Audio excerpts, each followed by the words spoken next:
Hello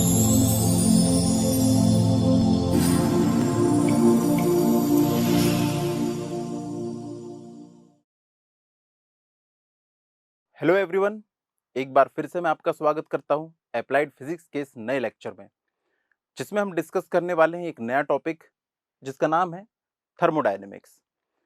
तो thermodynamics हमें cover करना है इन सारे पॉइंट्स में। सबसे पहले हम देखेंगे इस थर्मोडायनेमिक वर्ड की डेफिनेशन, फिर थर्मोडायनेमिक्स में कौन कौन से टर्म्स हम यूज करते हैं बार बार। इसके बाद हम देखेंगे फर्स्ट लॉ ऑफ थर्मोडायनेमिक्स। इसके बाद कौन कौन सी प्रोसेसेस होती हैं थर्मोडायनेमिक्स में, उन्हें हम डिस्कस करेंगे। इसके बाद हम देखेंगे कॉन्सेप्ट ऑफ सीपी और CV, specific heat at constant pressure और specific heat at constant volume, इनके ऊपर न्यूमेरिकल्स पूछता है। इसके बाद हम देखेंगे हमने जो यहाँ पे प्रोसेसेस पढ़ी हैं उन सारी प्रोसेसेस में क्या क्या वर्क डन होता है। इसके बाद हम देखेंगे यूनिट कन्वर्जन। क्वेश्चन में कई बार किलोग्राम में दिया होता है, कई बार मोल में दिया होता है, कई बार हीट या एनर्जी जो है उसकी यूनिट जो होती है कैलोरी होती है, कई बार जूल होती है, तो हम यहाँ पे यूनिट कन्वर्जन देखेंगे। और सबसे आखिरी में एक छोटा सा टॉपिक है लेटेंट हीट ऑफ फ्यूजन और लेटेंट हीट ऑफ वेपोराइजेशन, इसे कवर करेंगे हम लोग। तो चलिए शुरू करते हैं। सबसे पहले आ जाते हैं थर्मोडायनेमिक्स की डेफिनेशन के ऊपर। थर्मोडायनेमिक्स ये दो वर्ड से मिलकर बना हुआ है। पहला है इसमें से थर्मो और दूसरा है इसमें से डायनेमिक्स। थर्मो जो वर्ड है इसका मतलब होता है हीट, और जो डायनेमिक्स है इसका मतलब होता है मोशन। और याद रखिएगा, जब मोशन होता है तभी हमें वर्क मिलता है। आपकी बाइक का एग्जांपल लीजिए, आपकी बाइक अगर मूव करेगी तभी वो आपके लिए वर्क कर रही होती है। फैन अगर मूव कर रहा होता है तभी वो आपके लिए वर्क कर रहा होता है। तो थर्मोडायनेमिक्स में हम लोगों ने कंसीडर कर लिया है कि जब भी हमें मोशन मिलेगा तो हम उसे किससे रिलेट करेंगे, वर्क से। तो यहां पे देखिए थर्मोडायनेमिक्स में ये जो दो वर्ड से मिलकर बना हुआ है हीट और वर्क, यहां पे हमें ये स्टडी करना है कि हम हीट को कैसे वर्क में कन्वर्ट कर सकते हैं या वर्क को हम कैसे हीट में कन्वर्ट कर सकते हैं। तो सबसे पहली बात तो ये जानना जरूरी है कि हीट और वर्क जो है वो आपस में एक दूसरे में कन्वर्ट हो सकते हैं। ये बात हमें फर्स्ट लॉ ऑफ थर्मोडायनेमिक्स में पता चलती है, थर्मोडायनेमिक्स के फर्स्ट लॉ में, कि हीट और वर्क जो है आपस में एक दूसरे में कन्वर्ट हो सकते हैं। इसी की स्टडी करना क्या कहलाता है, थर्मोडायनेमिक्स कहलाता है। जैसे आप पूछेंगे कि ये कैसे कन्वर्ट किया जा सकता है, तो आप देखिए, अगर मैं अपने हाथों की हथेलियों को अगर इस तरह से रब करता हूं, मैं इनमें मोशन दे रहा हूं यानी वर्क कर रहा हूं, तो अल्टीमेटली फ्रिक्शन के कारण क्या होता है, यहाँ पे हीट जनरेट होती है। आप देख सकते हैं कि जो मैंने वर्क दिया वो हीट में कन्वर्ट हो गया। इसके बाद हम हीट को भी वर्क में कन्वर्ट कर सकते हैं। कैसे? पुराने जमाने के आपने स्टीम इंजिन देखे होंगे, जिसमें हम कोयला बर्न करते थे, पानी जो है उसे स्टीम में कन्वर्ट करते थे, और वो जो स्टीम अल्टीमेटली आगे जाके इंजन में वर्क परफॉर्म करती थी और इंजन आगे मूव करता था। तो आपने इंजन को हीट प्रोवाइड की और इंजन ने आपको बदले में वर्क दिया। तो हीट से आप वर्क कन्वर्ट कर सकते हो, वर्क को आप हीट में कन्वर्ट कर सकते हो। तो इसी की स्टडी क्या कहलाती है, थर्मोडायनेमिक्स कहलाती है। ये दोनों आपस में एक दूसरे में कन्वर्ट हो सकते हैं। अब चलते हैं नेक्स्ट स्लाइड पे। जब भी हम थर्मोडायनेमिक्स पढ़ेंगे तो इसमें बहुत सारे टर्म्स हैं जो बार बार यूज में आते हैं, उन्हें हम पहले ही यहाँ पे डिस्कस कर लेते हैं। सिलेबस में अलग से दिए नहीं है, लेकिन उन्हें जब तक आप जानेंगे नहीं तब तक आप थर्मोडायनेमिक्स की स्टडी नहीं कर पाएंगे। बहुत थोड़े से टॉपिक्स हैं ये। तो देखिए, सबसे पहली चीज होती है सिस्टम। मैंने जैसे कि आपको बताया कि हम अभी क्या करेंगे, थर्मोडायनेमिक स्टडी करेंगे। तो हम जिस भी चीज के ऊपर ये स्टडी करते हैं वही हमारा सिस्टम कहलाता है। मान लीजिए 1 किलोग्राम आइस का पीस है, आप इसके ऊपर थर्मोडायनेमिक स्टडी कर रहे हैं, तो यही आपका सिस्टम है। मान लीजिए आप पूरे रायपुर शहर के ऊपर स्टडी कर रहे हैं, थर्मोडायनेमिक स्टडी की, कहाँ का टेम्परेचर कितना है, ह्यूमिडिटी कितनी है, जो भी अगर आप कर रहे हैं, तो पूरा का पूरा रायपुर शहर आपके लिए एक सिस्टम बन जाता है। अगर आप किसी एक कमरे के ऊपर स्टडी कर रहे हैं, मान लीजिए आपने एयर कंडीशनर वहां पे फिट किया है, आप थोड़ी थोड़ी देर में देख रहे हैं कि वहां का टेम्परेचर कैसे मेंटेन हो रहा है, तो वो कमरा क्या कहलाएगा आपके लिए, वो रूम ही आपके लिए क्या कहलाएगा, सिस्टम कहलाएगा। तो जिस भी चीज के ऊपर या जिस भी स्पेस के ऊपर हम थर्मोडायनेमिक स्टडी करते हैं वही हमारी कहलाता है सिस्टम। अब ये सिस्टम के अलावा बाकी जो कुछ भी बचता है वो कहलाता है सराउंडिंग। सिस्टम को छोड़ के जो कुछ भी है वो सराउंडिंग है। मान लीजिए आप किसी कमरे के ऊपर थर्मोडायनेमिक स्टडी कर रहे हैं, तो वो कमरा आपके लिए सिस्टम है और उस कमरे के अलावा बाकी दुनिया की सारी चीजें क्या हो जाएंगी, सराउंडिंग हो जाएंगी। तो सिस्टम जिसके ऊपर हम स्टडी कर रहे हैं और इसे छोड़ के बाकी जो कुछ भी बचा वो कहलाता है सराउंडिंग। सिस्टम और सराउंडिंग जो होते हैं ये एक इमेजिनरी बाउंड्री जो होती है इससे सेपरेटेड रहते हैं। एक ये इमेजिनरी बाउंड्री है। ये मान लीजिए ये एक पेन है, इसके ऊपर मैं स्टडी करना चाह रहा हूं, तो इसमें आपको कोई रियल बाउंड्री दिखाई नहीं दे रही, तो मैं एक इमेजिन कर लूंगा एक बाउंड्री। इस बाउंड्री के उस तरफ जो भी होगा वो सराउंडिंग है, उस बाउंड्री के अंदर जो कुछ भी है वो मेरा सिस्टम है। तो यहाँ पे हमने तीन चीजें देखी, एक देखा हमने सिस्टम, दूसरा हमने देखा सराउंडिंग, और इन दोनों को सेपरेट करने वाली एक बाउंड्री। ये रियल भी हो सकती है और इमेजिनरी भी हो सकती है जी।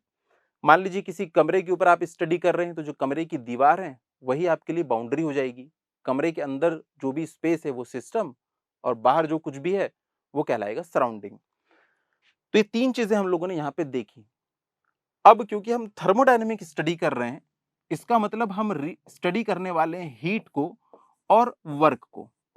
बस ये दो चीजें ही है जिसे हम स्टडी करते हैं थर्मोडायनेमिक्स में।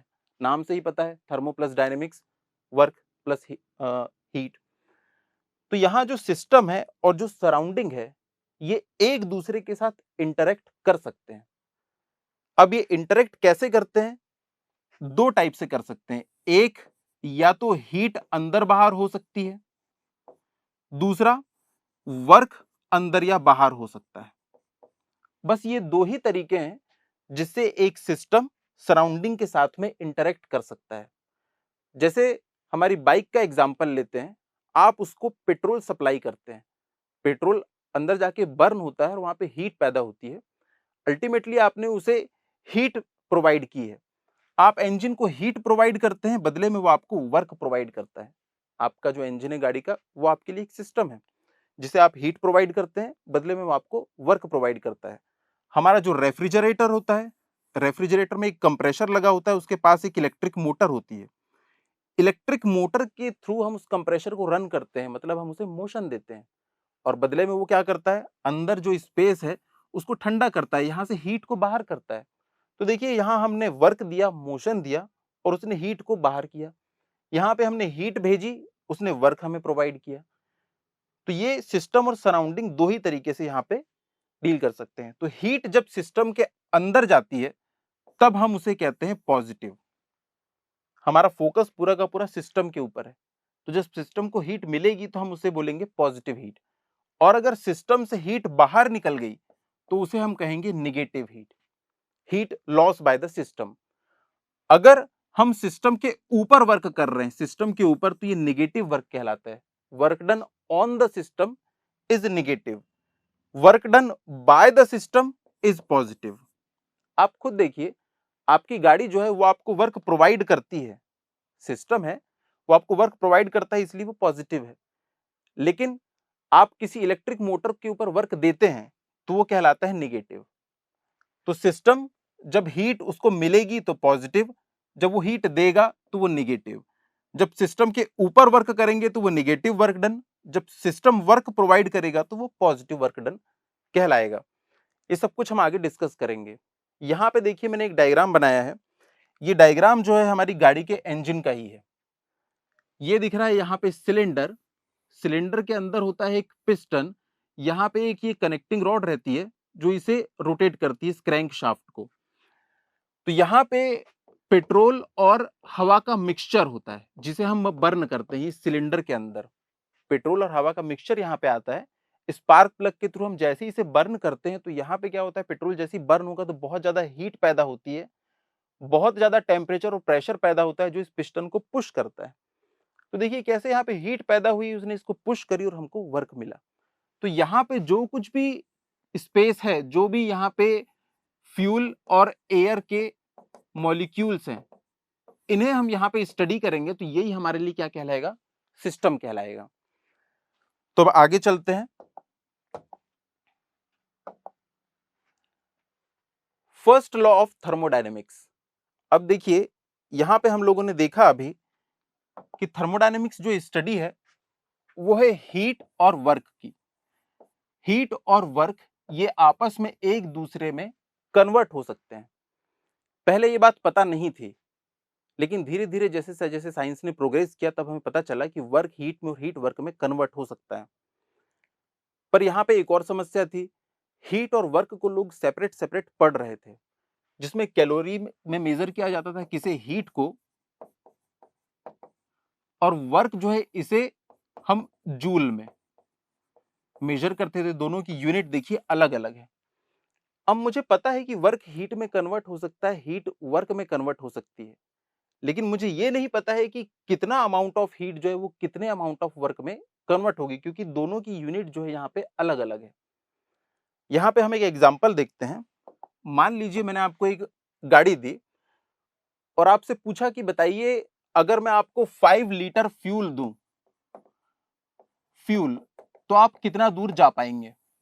आप उस गाड़ी के बारे में कुछ नहीं जानते हैं, लेकिन आपको एक चीज पता है, जो गाड़ी की रनिंग होगी वो किसके प्रोपोर्शनल होगी, जितना उसमें फ्यूल होगा। गाड़ी की भी जो भी रनिंग होगी वो प्रोपोर्शनल होगी जितना उसमें फ्यूल होगा।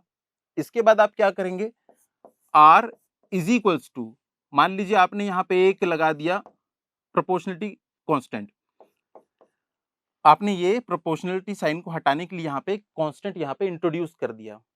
अब आपने क्या किया, गाड़ी में 1 लीटर फ्यूल डाला और देखा कि गाड़ी कितनी चलती है। तो यहां पे देखिए आपने 1 लीटर फ्यूल डाला और आपने देखा कि गाड़ी जो है वो 50 किलोमीटर चलती है, 50 किलोमीटर चलती है। 1 लीटर आपने यहाँ पे फ्यूल डाला और गाड़ी जो है 50 किलोमीटर चलती है। तो यहां से आपको कांस्टेंट की वैल्यू मिल गई। वो वैल्यू क्या हो जाएगी, 50 किलोमीटर पर लीटर। ये देखिए लीटर नीचे आएगा तो 50 किलोमीटर पर लीटर, ये एक ही आपको वैल्यू मिल गई। ये जो कांस्टेंट आपने इंट्रोड्यूस किया था इसकी वैल्यू। तो आप यहाँ पे लिख देंगे R यानी रनिंग इज इक्वल टू होगा 50 इंटू क्वांटिटी ऑफ फ्यूल। अब जब भी मैं आपसे पूछूंगा कि गाड़ी में मैंने अगर 5 लीटर पेट्रोल दिया तो वो कितना चलेगी, तो आप इसी फॉर्मूले में रखेंगे और बता देंगे कि गाड़ी जो है वो कितना किलोमीटर रन कर सकती है। ये किलोमीटर पर लीटर है, ये लीटर में है, लीटर से लीटर कट हो जाएगा, ये कट हो गया और 50 किलोमीटर आंसर आ जाएगा। इसका उल्टा भी पॉसिबल है। अगर मैंने आपसे पूछा कि मुझे 100 किलोमीटर जाना है तो कितना फ्यूल चाहिए होगा, तो आप R की जगह पे रख देंगे 100 इज इक्वल्स टू, ये कांस्टेंट जो है 50 है, यहां से आपको फ्यूल पता चल जाएगा, फ्यूल की वैल्यू, कि मुझे 2 लीटर फ्यूल जो है यहां से लगेगा। तो इसी तरीके से हम लोगों ने क्या किया, वर्क और हीट के बीच में भी एक रिलेशन यहाँ पे निकाला है। तो यहाँ पे देखिए हमें पता है कि वर्क करने के लिए हमें हीट की जरूरत होगी, या हीट चाहिए तो हमें वर्क करना पड़ेगा। देखिए हीट चाहिए तो यहाँ पे मैंने वर्क किया, तो जितनी भी हीट आपको चाहिए आपको उसके प्रोपोर्शनल में कुछ ना कुछ वर्क यहाँ पे करना पड़ेगा। तो जेम्स प्रेस्कॉट जूल एक साइंटिस्ट, उन्होंने क्या किया, यहाँ पे एक कांस्टेंट को इंट्रोड्यूस किया, यहाँ पे एक कांस्टेंट को इंट्रोड्यूस किया जिसका नाम दिया उन्होंने जे। उनका नाम था जेम्स प्रेस्कॉट जूल, तो जूल के ऊपर उन्होंने नाम दिया इसको जे। यहां से उन्होंने बोला जे की वैल्यू कितनी होगी, W by H, W by H. तो यहां पे देखिए फर्स्ट लॉ जो है, फर्स्ट लॉ ऑफ थर्मोडायनेमिक्स, ये law of conservation of energy का है। यहां पे देखिए ये a definite amount of mechanical work is needed to produce definite amount of heat and vice versa. अगर आपको कुछ हीट प्रोड्यूस करनी है तो आपको कुछ वर्क करना पड़ेगा, अगर आपको कुछ वर्क चाहिए तो आपको कुछ हीट प्रोवाइड करना पड़ेगा। तो ये दोनों एक दूसरे के प्रोपोर्शनल है। यहाँ पे प्रोपोर्शनलिटी कांस्टेंट आया जे, जे की वैल्यू क्या होगी, W बाई एच। जूल भाई साहब ने इसके ऊपर एक्सपेरिमेंट किया और उन्होंने देखा, मैंने अभी आपको बताया था इसकी यूनिट जो है वो जूल है और इसकी यूनिट जो है वो कैलोरी है। तो यहां से उन्होंने एक्सपेरिमेंट किया, जैसे हम लोग बाइक पे एक्सपेरिमेंट किए थे कि 1 लीटर पेट्रोल डाले, देखिए कितना दूर गाड़ी चलती है, वैसे ही उन्होंने यहाँ पे एक्सपेरिमेंट किया और इससे उन्हें पता चला कि जो जे की वैल्यू है वो है 4.2 जूल्स पर कैलोरी। जैसे पिछले एग्जांपल में हमारे पास आया था किलोमीटर पर लीटर, वैसे यहाँ पे आ गया 4.2 जूल्स पर कैलोरी। तो ये जूल की वैल्यू आ गई, जे की वैल्यू। यहाँ पे जे क्या है, प्रोपोर्शनलिटी कांस्टेंट है, इसे जूल्स कांस्टेंट भी कहा जाता है और इसे ही मैकेनिकल इक्विवेलेंस ऑफ हीट कहा जाता है। इसको आप याद रखेंगे, मैकेनिकल इक्विवेलेंट ऑफ हीट क्या होता है, जे होता है और इसकी यूनिट होती है इसका जो मैग्नीट्यूड होता है वो होता है 4.2 जूल्स पर कैलोरी। यहीं से जूल भाई साहब ने बताया था कि 1 कैलोरी जो होता है वो होता है 4.2 जूल। तो इस चीज को आप लोगों को याद रखना है। कई क्वेश्चंस में आपको जूल में दिया होता है, लेकिन आंसर उसमें ऑप्शन में दिया रहता है कैलोरी में। 2016 में जो क्वेश्चन आया है उसमें सेम ऐसे ही हुआ है, कैलोरी में उसमें आंसर दिया हुआ है। अगर आप जूल में आंसर निकाल के बैठ गए तो आपको कन्वर्ट करना भी आना चाहिए।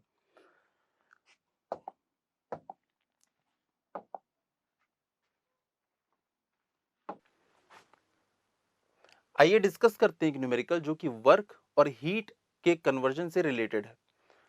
तो क्वेश्चन में दिया हुआ है कि एक बस है कांस्टेंट स्पीड पे मूव करती है, इसे रोकने के लिए ब्रेक्स अप्लाई किए जाते हैं। तो जो बस है वो 42 मीटर डिस्टेंस कवर करने के बाद रुकती है। इसे रोकने के लिए जो आपने इसके ऊपर फोर्स अप्लाई किया है वो है 7 किलो न्यूटन। तो जब बस मूव कर रही थी तब उसके पास काइनेटिक एनर्जी थी, जब वो रुक जाएगी तो उसकी काइनेटिक एनर्जी जीरो हो जाएगी। तो ये काइनेटिक एनर्जी जो है किसी और फॉर्म में कन्वर्ट होती है, वो होता है हीट एनर्जी में ये कन्वर्ट हो जाती है, क्योंकि इसे रोकने के लिए आप व्हील के ऊपर ब्रेक अप्लाई कर रहे हैं, वहां पे फ्रिक्शन होता है, फ्रिक्शन के कारण हीट प्रोड्यूस होती है। तो क्वेश्चन में यही पूछ रहा है कि पूरी जब काइनेटिक एनर्जी जो है कन्वर्ट हो जाएगी हीट में, तो कितनी हीट प्रोड्यूस होगी। इसे हमें कैलकुलेट करना है किलो कैलोरी में भी और जूल्स में भी। ये किलो जूल्स होगा, किलो जूल में इसको हमें कन्वर्ट करना है, कैलकुलेट करना है। तो हमारे पास एक ही फॉर्मूला है, work is equals to J into H. थोड़ी देर पहले हमने देखा था।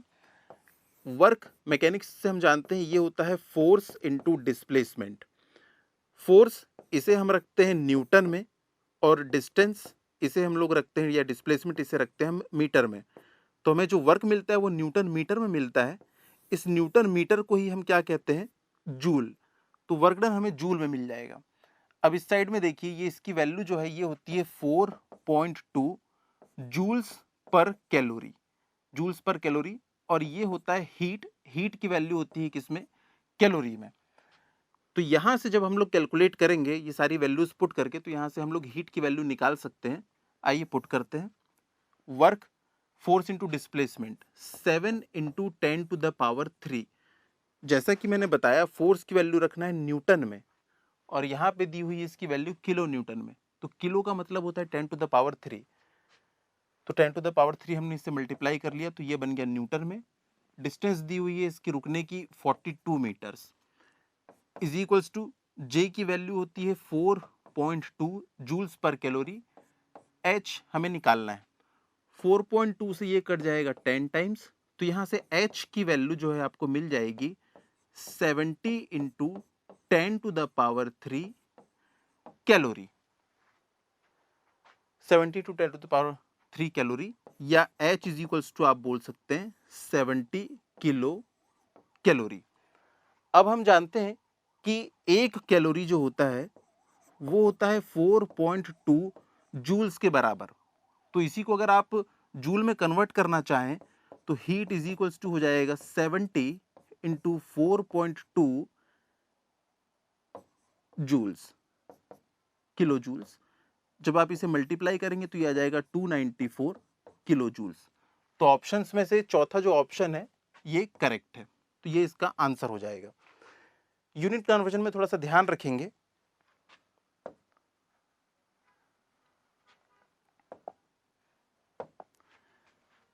जैसे कि मैंने बताया अभी, work done is equals to J into H. ये था जूल में, ये था जूल पर कैलोरी में। हीट हमको निकालना था, तो देखिए जब ये इस साइड जाएगा तब जूल कैलोरी अपॉन जूल हो जाएगा ये। तो जूल से जूल कट जाएगा और हीट जो है हमें कैलोरी में मिलेगा।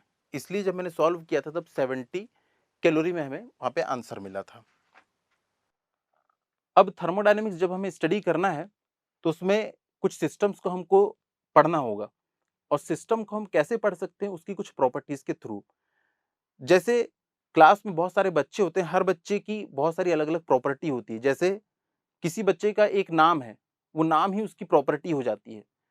उस बच्चे का कुछ वजन होगा, वेट होगा, वो उसकी प्रॉपर्टी हो गई। उसकी हाइट होगी, वो उसकी प्रॉपर्टी हो गई, जिससे आप किसी बच्चे को पहचान सकते हैं। वैसे ही किसी सिस्टम को आपको पहचानना है तो उसके लिए ये सब प्रॉपर्टीज हैं।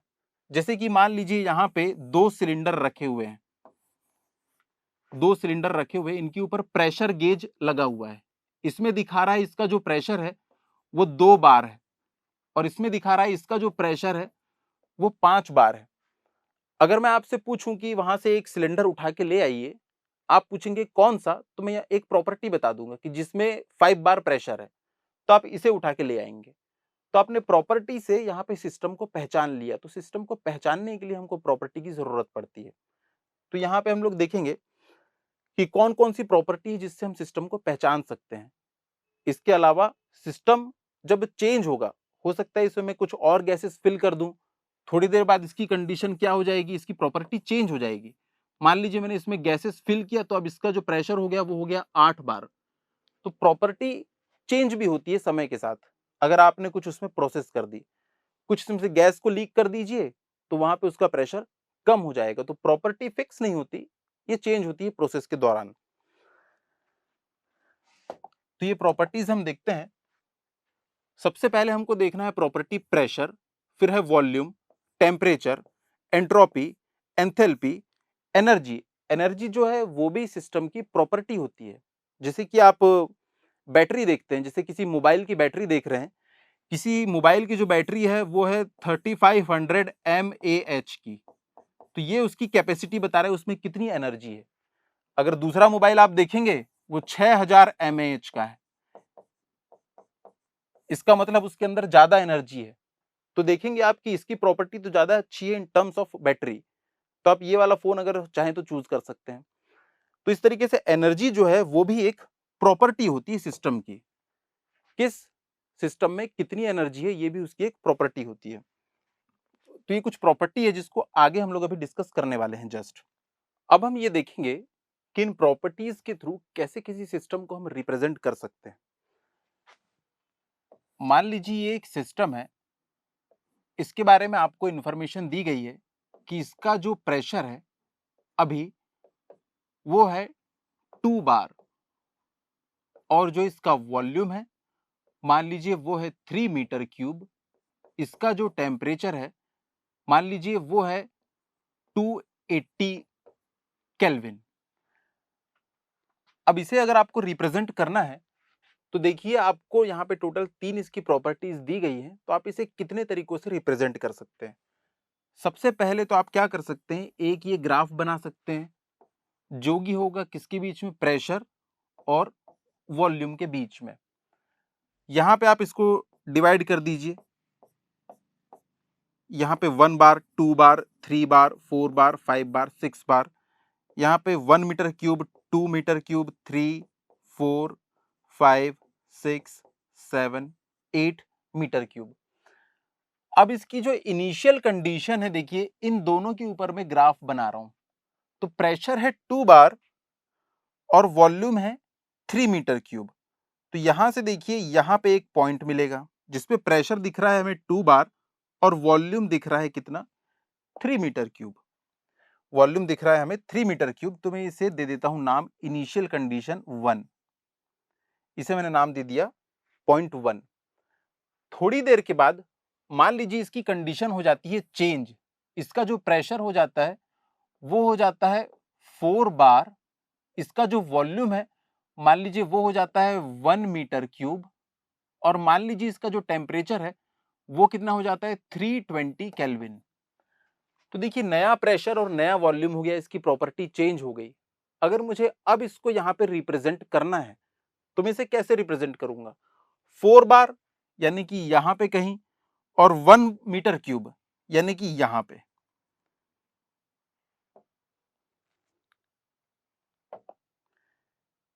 ये हो जाएगा यहाँ।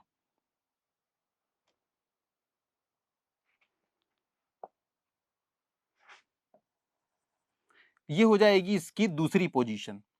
पहली पोजीशन ये थी, दूसरी पोजीशन ये हो गई जिसपे इसका जो प्रेशर है वो है 4 बार और जो इसका वॉल्यूम है वो है 1 मीटर क्यूब। अब देखिए इसकी पहली पोजीशन ये थी, पहली कंडीशन ये थी, दूसरी कंडीशन हो गई है ये।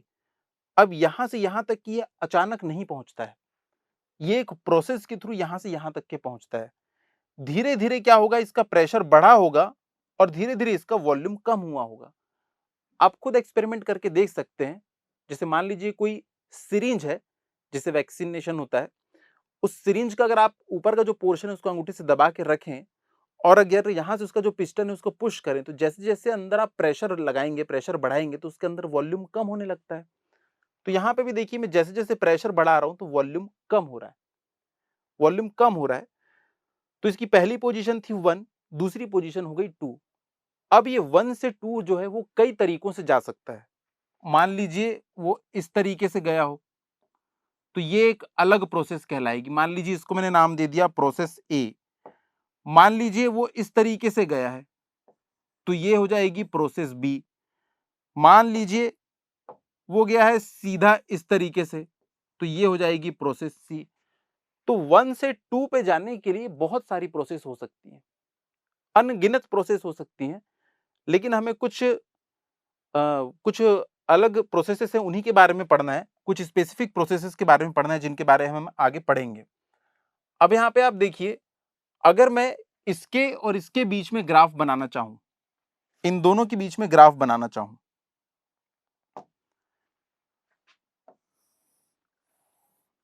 यहां आ जाएगा टेम्परेचर और यहां आ गया है प्रेशर।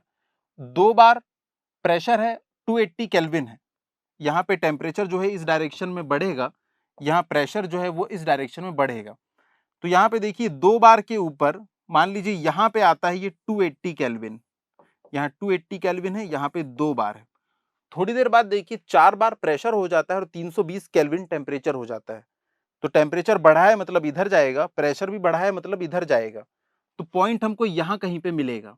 इस पे देखिए 4 बार प्रेशर है इस पॉइंट पे और इस पॉइंट पे 320 केल्विन जो है वो टेम्परेचर है। तो ये है पॉइंट नंबर 1 और ये है पॉइंट नंबर 2। ये इनिशियल कंडीशन है इस सिस्टम की जिसपे वो 2 बार प्रेशर और 280 केल्विन पे था। थोड़ी देर बाद जो है इसका प्रेशर हो जाता है 4 बार और इसका जो टेम्परेचर है हो जाता है 320 केल्विन। अगेन ये कंडीशन है, ये कंडीशन है, यहाँ पे ये सडनली नहीं पहुंचा होगा, ये धीरे धीरे वहां पे पहुंचा होगा। तो इसके पहुंचने के बहुत सारे रास्ते हो सकते हैं। मान लीजिए ये इस तरीके से पहुंचा, मान लीजिए मैंने इसको नाम दे दिया प्रोसेस नाम ए। मान लीजिए ये डायरेक्ट पहुंच गया, इसको मैंने नाम दे दिया बी। या हो सकता है वो इस तरीके से पहुंचा हो, इसको मैंने नाम दे दिया सी। तो आप देखिए ये 1 और 2 जो पॉइंट है ये इसके एंड कंडीशंस है। शुरुआत यहां से किया था, खत्म यहां पे हुआ, तो ये एंड कंडीशंस है। लेकिन इसके बीच में क्या हो रहा है उसको देखना है तो हमें इन प्रोसेस को स्टडी करना पड़ेगा कि प्रोसेस के बीच में थोड़ी देर के बाद, मान लीजिए प्रोसेस ए चल रही थी, तो देखिए प्रोसेस ए में थोड़ी देर के बाद बीच में कहीं पे इतना प्रेशर और इतना टेम्परेचर था। वहीं अगर आप सी की बात करें तो उसमें देखिए थोड़ी देर के बाद इतना प्रेशर और इतना टेम्परेचर था। तो इस तरीके से हमें अलग अलग प्रोसेस को डिस्कस करना है यहाँ पे, जिसे हम आगे के पेजेस में डिस्कस करने वाले हैं।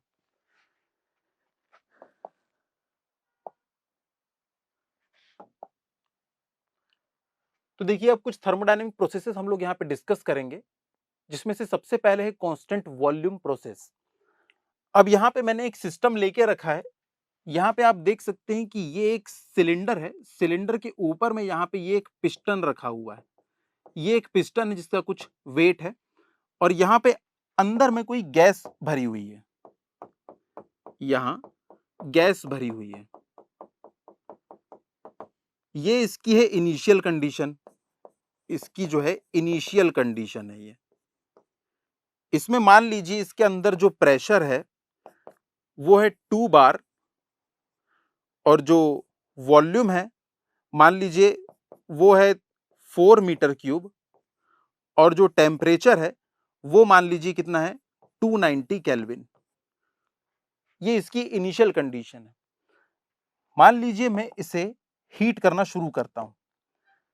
अगर मान लीजिए मैं इसको यहां से हीट प्रोवाइड करना शुरू करूं तो थोड़ी देर बाद क्या होगा, यहां जो अंदर में जो गैसेस है वो जैसे ही हीटअप होंगी, जब भी गैसेस हीटअप होती हैं तो क्या करती हैं, वो एक्सपांड होने की कोशिश करती हैं। ये लॉ हमें पता है कि जब भी गैसेस को हीट मिलती है वो एक्सपांड होने की कोशिश करती है। पर यहां पे मैंने क्या करके रखा हुआ है, यहां पे मैंने कुछ स्टॉपर लगा के रखे हैं। इस पिस्टन के ऊपर यहां पे ये स्टॉपर लगे हैं जो कि इस पिस्टन को ऊपर नहीं जाने देंगे, इसकी पोजीशन जो है इसी पे रहने देंगे इसे। तो इस तरीके से मैंने यहाँ पे स्टॉपर लगा दिए हैं। तो देखिए अब क्या होगा कि जब मैं इसे हीट प्रोवाइड कर रहा हूं तो इसका वॉल्यूम तो चेंज नहीं हो सकता। क्यों चेंज नहीं हो सकता? क्योंकि यहाँ पे ऊपर स्टॉपर लगे हैं जो पिस्टन को आगे नहीं जाने दे रहे हैं। तो इसका जो वॉल्यूम रहेगा ना वो तो फिक्स रहेगा। वॉल्यूम जो होगा, जो इसका वॉल्यूम आएगा वॉल्यूम 2, वो भी सेम रहेगा 4 मीटर क्यूब। पर आप खुद देखिए, आपने इसको इतनी हीट प्रोवाइड की है तो अंदर में इसके जो होगा टेम्परेचर बढ़ चुका होगा। हीट आपने प्रोवाइड की है, टेम्परेचर बढ़ा होगा तो इसके साथ में इसका प्रेशर भी बढ़ा होगा। तो हो सकता है इसका प्रेशर हो गया होगा कितना, 5 बार, और इसका जो टेम्परेचर है वो कितना हो गया होगा, 360 केल्विन मान लीजिए। तो ये इनिशियल कंडीशन थी, ये फाइनल कंडीशन थी। तो अगर इसको मैं डायग्राम में बनाने की कोशिश करूं तो वो किस तरीके से दिखाई देगा, यहां पे देखिए।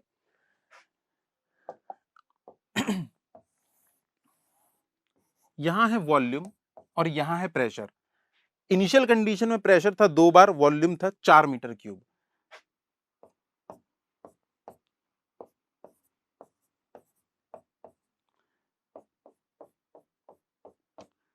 तो यहां पे देखिए कांस्टेंट वॉल्यूम प्रोसेस है, प्रेशर है 2 बार और वॉल्यूम है 4 मीटर क्यूब। मतलब ये हो गया हमारा पॉइंट नंबर 1। इस पे प्रेशर दिख रहा है 2 बार और वॉल्यूम दिख रहा है हमें 4 मीटर क्यूब।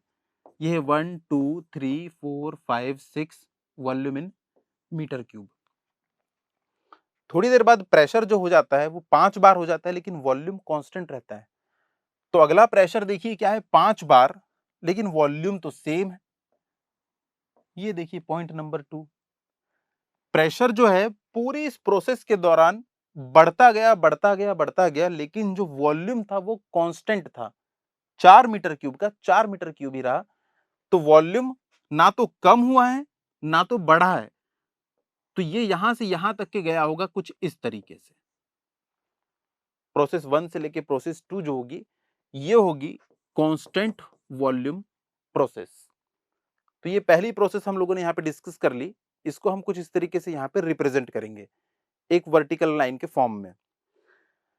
अब आप देख सकते हैं यहाँ पे कांस्टेंट वॉल्यूम प्रोसेस जो है इसकी एक खास बात है कि जब इसमें आप हीट प्रोवाइड कर रहे हैं तो सिर्फ इसका टेम्परेचर बढ़ रहा है, प्रेशर बढ़ रहा है, लेकिन पिस्टन ऊपर नीचे मूव नहीं कर पा रहा है।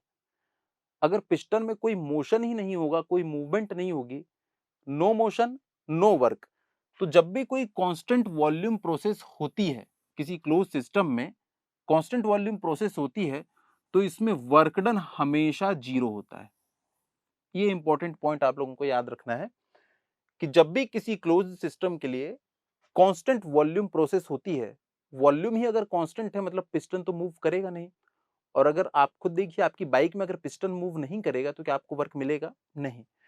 इसलिए कांस्टेंट वॉल्यूम प्रोसेस के लिए क्या होता है, हमेशा वर्क डन इक्वल टू 0 होता है। अब चलते हैं नेक्स्ट प्रोसेस के ऊपर। और एक बात और, जो कांस्टेंट वॉल्यूम प्रोसेस है इसके और भी कुछ नाम है। जैसे इसी को कहा जाता है आइसोकोरिक प्रोसेस, इसी को कहा जाता है आइसोमेट्रिक प्रोसेस। इसके 2 नाम और हैं। इसके बाद चलते हैं नेक्स्ट प्रोसेस के ऊपर, कांस्टेंट प्रेशर प्रोसेस। इसका एक और नाम है आइसोबारिक प्रोसेस, एक और नाम है आइसोपिस्टिक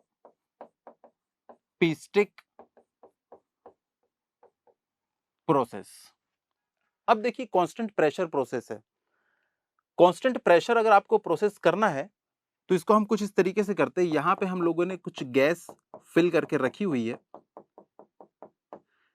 मान लीजिए जो इसकी इनिशियल कंडीशन है वो है P1 is equals to 1 bar, V1 is equals to 3 metre cube, T1 is equals to 350 kelvin. मान लीजिए इनिशियल कंडीशन है। अब हमें क्या करना है, इसमें प्रेशर को कांस्टेंट रखते हुए एक प्रोसेस करना है। तो मैं क्या करूंगा, यहाँ पे मान लीजिए मैंने एक हीट सोर्स लगा दिया, यहाँ पे मैंने कुछ बर्नर वगैरह लगा दिया जिससे कि इसको हीट मिल रही है। अब सोचिए कि अगर कुछ इस तरीके से इसमें ये प्रोसेस हो कि जैसे ही यहां से यहां पे हीट पहुंचे, जैसे ही यहां से यहां पे हीट पहुंचे इसके अंदर में, पिस्टन जो है वो इतना मूव कर जाए कि अंदर का प्रेशर ही ना बढ़े, जैसा था वो वैसा का वैसे ही रहे। अंदर में जो है जैसे ही यहाँ पे हीट अंदर में प्रवेश करे, मान लीजिए अपनी जगह पे फिक्स होता और अंदर हीट प्रवेश कर गई, तो हीट अंदर टेम्परेचर बढ़ने के कारण क्या होगा, यहाँ पे प्रेशर बढ़ जाएगा। तो हम यही नहीं चाहते हैं कि प्रेशर बढ़े, तो हमने क्या किया, पिस्टन को इतना ऊपर मूव कर दिया कि इस हीट के कारण जो प्रेशर एक्स्ट्रा बिल्डअप हो सकता था वो नहीं हुआ, ये ऊपर की तरफ शिफ्ट हो गया। मान लीजिए एक क्लासरूम है जिसमें टोटल 60 चेयर्स हैं और 60 बच्चे बैठे हुए हैं। मान लीजिए अचानक से 15 बच्चे और आ गए, तो वहां पे तो कंजस्टेड हो जाएगा। लेकिन सोचिए जैसे ही 15 बच्चे आए, मान लीजिए दीवार भी अपने आप इतना खिसक गई कि वो 15 बच्चे भी और बैठ सकते हैं, तो क्या अंदर कुछ कंजस्टेड होगा? नहीं, जो बच्चा जैसा था वो वैसे ही रहेगा, कोई प्रेशर नहीं बढ़ेगा। वैसे ही यहाँ पे पिस्टन जो है वो इतना मूव कर जाता है कि जो प्रेशर है वो जैसा था वो वैसा का वैसा ही रहता है, प्रेशर चेंज नहीं होता। पिस्टन अपने आप ऊपर मूव किया। अब आप बोलेंगे सर पिस्टन ऊपर मूव किया है तो वो कैसे मूव किया? क्योंकि उसको एनर्जी मिल गई थी। तो उसने क्या किया, प्रेशर को कांस्टेंट रखते हुए, मतलब वो मूव ही इतना किया है कि प्रेशर अंदर का कांस्टेंट रहे। अब देखिए मान लीजिए इसकी जो अगली कंडीशन है वो हो जाती है क्या, प्रेशर तो हमने कांस्टेंट रखा है, तो P2 इज इक्वल्स टू हो जाएगा 1 बार, प्रेशर चेंज ही नहीं हुआ। लेकिन प्रेशर क्यों चेंज नहीं हुआ? क्योंकि पिस्टन जो है वो ऊपर की तरफ मूव कर दिया। इसका मतलब है अंदर का जो वॉल्यूम है अब चेंज हो जाएगा, ये पूरा वॉल्यूम आ जाएगा। मान लीजिए जो वॉल्यूम आएगा वो आ गया 5 मीटर क्यूब। टेम्परेचर जो है मान लीजिए वो भी बढ़ गया T2, ये हो गया मान लीजिए 400 केल्विन। इसको मैं रिप्रेजेंट करना चाहता हूं। अगर मैं इसको रिप्रेजेंट करना चाहता हूं पीवी डायग्राम में, तो देखिए यहां पे है 1 बार, 2 बार, 3 बार, 4 बार, 5 बार। यहां है 1 2 3 4 5 6 7 मीटर क्यूब। तो इनिशियल कंडीशन देखिए 1 बार और 3 मीटर क्यूब, 1 बार और 3 मीटर क्यूब, यह है इनिशियल कंडीशन। और फाइनल कंडीशन क्या है, 1 बार और 5 मीटर क्यूब। तो 1 बार और 5 मीटर क्यूब। अब इस पूरी प्रोसेस के दौरान देखिए प्रेशर ना तो बढ़ा है और ना ही घटा है, कांस्टेंट रहा है। तो प्रेशर ना तो घटेगा और ना बढ़ेगा, प्रेशर कांस्टेंट रहेगा। देखिए इस लाइन के ऊपर हर जगह प्रेशर जो है वो 1 बार है। तो ये जो मैंने रिप्रेजेंट किया है ये कौन सी प्रोसेस है, P is equals to C, यानी कांस्टेंट प्रेशर प्रोसेस। इस तरीके से हम इसको यहाँ पे रिप्रेजेंट करते हैं। इसमें क्या हमें वर्क डन मिलेगा? हाँ बिल्कुल हमें वर्क डन मिलेगा, क्योंकि पिस्टन जो है वो ऊपर की तरफ मूव कर रहा है और जहां मिला हमें मोशन हम उसमें उसको वर्क में कन्वर्ट कर सकते हैं। तो इसमें हमको कुछ वर्क डन मिलेगा, तो आगे चल के हमें इसके लिए वर्क डन कैलकुलेट करना पड़ेगा, उसके लिए फॉर्मूला आएगा। अब इसके बाद आता है कांस्टेंट टेम्परेचर प्रोसेस। इसे आइसोथर्मल प्रोसेस भी कहा जाता है।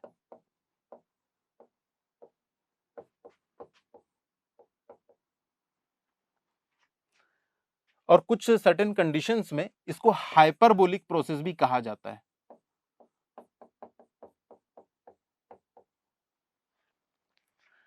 तो देखिए अब हमें इसका जो टेम्परेचर है वो कांस्टेंट रखना है। कांस्टेंट टेम्परेचर प्रोसेस इसको हमको बनाना है। तो यहां पे देखिए मैं फिर से क्या करूंगा, यहां पे एक हीट सोर्स लगाऊंगा, या इस बार बिना हीट सोर्स लगाए इसको करने की कोशिश करते हैं।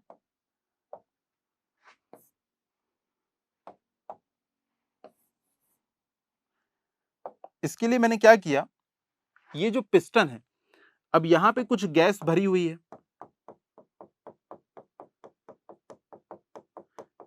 यहां पे ये गैस भरी हुई है। आपने खुद देखा होगा, अगर आपने कभी साइकिल में या फुटबॉल में पंप से हवा फिल करी होगी, तो थोड़ी देर बाद क्या होता है, जो पंप होता है वो बहुत गर्म हो जाता है। इसका रीजन ये है कि जब भी हम कंप्रेस करते हैं किसी गैस को तो उसका टेम्परेचर जो है वो बढ़ जाता है। इसी चीज का इस्तेमाल करके डीजल इंजन जो है ना उसको चलाया जाता है। डीजल इंजन में क्या होता है, सिलेंडर और पिस्टन होता है। अंदर फ्रेश हवा जाती है, पिस्टन जो है अंदर एयर को इतना कंप्रेस कर देता है कि उसका टेम्परेचर बहुत ज्यादा बढ़ जाता है। इतना ज्यादा बढ़ जाता है कि जब उसमें डीजल को स्प्रे करते हैं तो उसमें आग लग जाती है। तो जब आप कंप्रेस करते हैं तो हमेशा क्या है, टेम्परेचर बढ़ता है।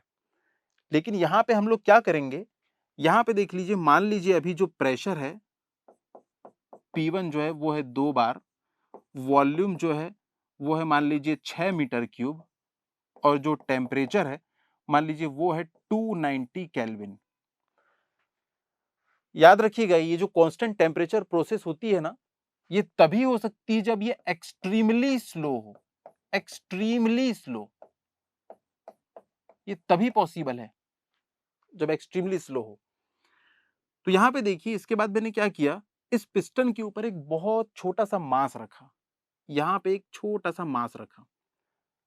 इससे क्या बहुत ज्यादा फर्क पड़ा होगा? नहीं, लेकिन पिस्टन जो है यहाँ पे पूरा फ्रिक्शन लेस है, तो भले कितना भी छोटा मास क्यों ना हो, कुछ ना कुछ माइक्रोमीटर में, नैनोमीटर में उतना तो नीचे आया होगा। उतना नीचे जब ये आया होगा तो जो टेम्परेचर है मान लीजिए वो भी कुछ ना कुछ बड़ा होगा। 290.0000001 केल्विन हो सकता है बड़ा हो, लेकिन इतने को हम नेग्लेक्ट कर देते हैं, ये कुछ इंक्रीमेंट है ही नहीं। तो हमने क्या किया, इसको नेग्लेक्ट कर दिया। हमने मान लिया कि ये अभी भी कितना है, 290 केल्विन ही है, जबकि 290.0001 केल्विन हो चुका था। अब हमने इसे इसी कंडीशन में थोड़ी देर के लिए छोड़ दिया। जो सराउंडिंग थी वो भी 290 केल्विन में थी, जो हमारा एटमॉस्फेयर है वो भी 290 केल्विन में है। तो कोई भी चीज जो है सराउंडिंग से ज्यादा टेम्परेचर पे नहीं रह सकती। थोड़ी देर बाद ये क्या होगा, ये भी 290 केल्विन पे ही आ जाएगा। ये जो 0.0001 जो है ना, ये भी कम हो जाएगा, 290 पे आ जाएगा। फिर मैं क्या करूंगा, फिर से यहां पे एक छोटा सा मास और रख दूंगा। तो ये 290 पे आ गया था। फिर ये छोटे से मास के कारण फिर हो सकता है इसका टेम्परेचर इतना बड़ा होगा, पर हम इसे नहीं मानेंगे कि ये बढ़ा है, हम इसे नेग्लेक्ट कर देते हैं। तो हम मानेंगे इसका टेम्परेचर अभी भी 290 है। थोड़ी देर के बाद फिर एक मास यहाँ पे रख देंगे। ऐसा हम लोग बहुत देर तक करते रहेंगे, बहुत सारा इसके ऊपर मास जमा हो जाएगा। तो आप खुद सोच सकते हैं कि थोड़ी देर बाद इसकी कंडीशन क्या हो जाएगी। थोड़ी देर बाद इसकी कंडीशन कुछ इस तरीके से हो जाएगी कि जो पिस्टन है ये नीचे की तरफ आ चुका होगा। पिस्टन जो है वो नीचे की तरफ आ चुका होगा, पिस्टन कहीं करीब यहां आ चुका होगा, और इसके ऊपर में पूरा ये मास जमा हो गया होगा, ये बहुत सारा मास जमा हो गया होगा। पर ये प्रोसेस हमने इतना धीरे धीरे एक्सट्रीमली स्लो किए हैं कि टेम्परेचर को बढ़ने के लिए मौका ही नहीं दिया। टेम्परेचर जहां हल्का से ये बढ़ता था, जिसे हम नेग्लेक्ट कर देते हैं, वहीं हम लोग रुक जाते थे। तो धीरे धीरे करते करते करते करते क्या हो गया, देखिए पिस्टन इतना नीचे आ चुका है। फिर भी इतना स्लो हमने ये प्रोसेस किया है कि इसका जो टेम्परेचर है ना T2, वो अभी भी 290 केल्विन है। पर आप देख सकते हैं यहाँ पे इसका प्रेशर जो होगा वो 2 बार से बढ़ के हो सकता है 5 बार हो गया होगा। और जो वॉल्यूम होगा, अब आप देख सकते हैं पहले ज्यादा वॉल्यूम था, अब कम वॉल्यूम है, तो हो सकता है इसका वॉल्यूम हो गया घट के 2 मीटर क्यूब। तो ये एक ऐसी प्रोसेस है जिसमें टेम्परेचर जो है वो कांस्टेंट रहा।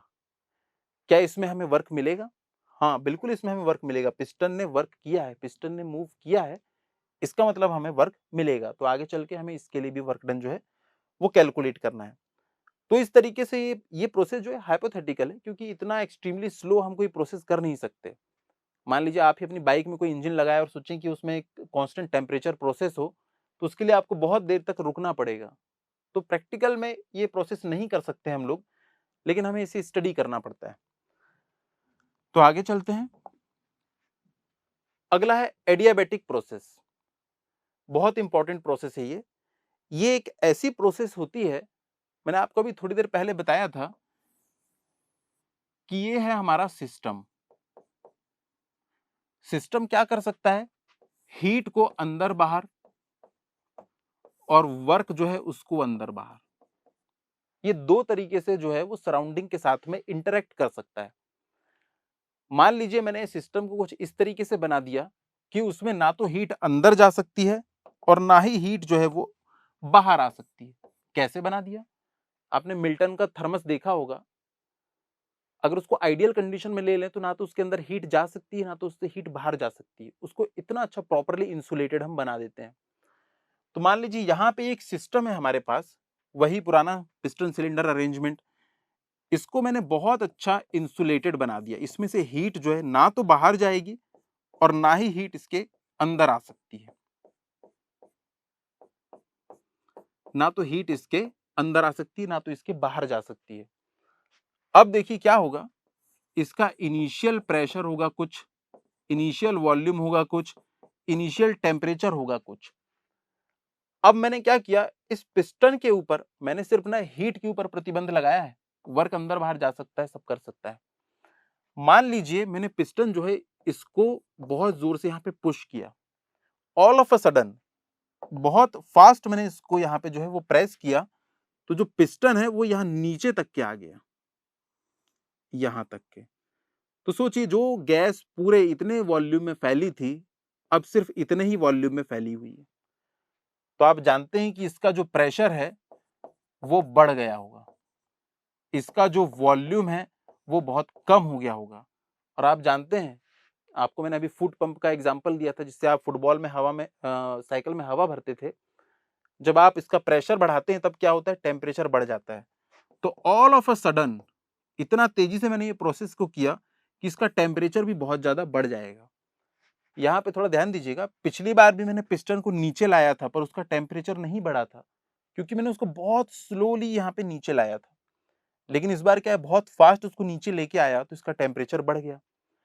अब ये इतना अच्छा इंसुलेटेड है कि हीट ना तो इसमें से अंदर गई ना तो इसमें से बाहर गई, हीट ना तो अंदर गई ना तो बाहर गई। तो जो मैंने वर्क इसको दिया वो हीट में कन्वर्ट होकर यहाँ अंदर ही रह गया होगा। अभी मैंने आप लोगों को बताया कि जब भी हम कंप्रेस करते हैं तो वहां पे क्या है, गर्म हो जाती है गैस, यानी जो भी हम वर्क देते हैं ना वो हीट में कन्वर्ट हो जाता है। और यहाँ पे क्या है, हीट तो बाहर निकली नहीं, तो जितना भी हमने वर्क दिया वो पूरा का पूरा हीट में यहाँ पे कन्वर्ट हो जाता है। तो हम ये कहेंगे ये जो अंदर में गैस थी इसकी एनर्जी बढ़ जाएगी।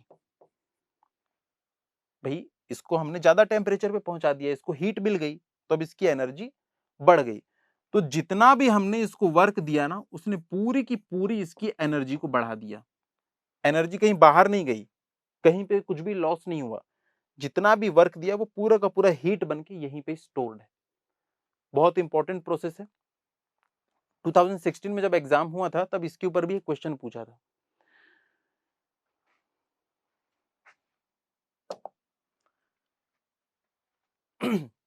अब कुछ और टर्म्स हमारे पास, सबसे पहले स्पेसिफिक हीट। आप जब सिलेबस देखेंगे तब वहां पे देखेंगे आपको दिया हुआ है Cp minus Cv is equals to R by J, इसे आपको पढ़ना है। तो इस क्वेश्चन को पढ़ने के पहले हम देख लेते हैं Cp क्या होता है, Cv क्या होता है, R क्या होता है। जूल से तो आप पहले ही मिल चुके हैं, तो चलिए इसको देखते हैं। स्पेसिफिक हीट्स, यहां पे मैंने हीट नहीं लिखा है, हीट्स लिखा है, क्योंकि बहुत सारी स्पेसिफिक हीट होती है जब आपका सिस्टम गैस होता है। हजारों प्रकार की इसकी स्पेसिफिक हीट्स हो सकती हैं, जिसमें से हमको सिर्फ दो पढ़ना है। एक हमें पढ़ना है specific heat at constant pressure, और दूसरा हमें पढ़ना है specific heat at constant volume. ये दो हमें पढ़ना है यहाँ पे, ये दो सबसे इंपॉर्टेंट है, यही हमारे सिलेबस में भी है, तो इन्हें हम लोग यहाँ पे अभी कवर करेंगे। तो यहाँ पे देखिए फिर से मैंने एक यहाँ पे सिस्टम लेके रखा हुआ है। अब देखिए हमारा यहाँ पे मोटो क्या है, यहाँ पे गैस भरी हुई है, और कितनी गैस भरी हुई है कोई पूछे तो यहाँ पे एग्जैक्टली 1 किलोग्राम गैस भरी हुई है। कौन सी गैस है मुझे अभी नहीं पता, पर कोई गैस यहाँ पे भरी हुई है जो कि 1 किलोग्राम है।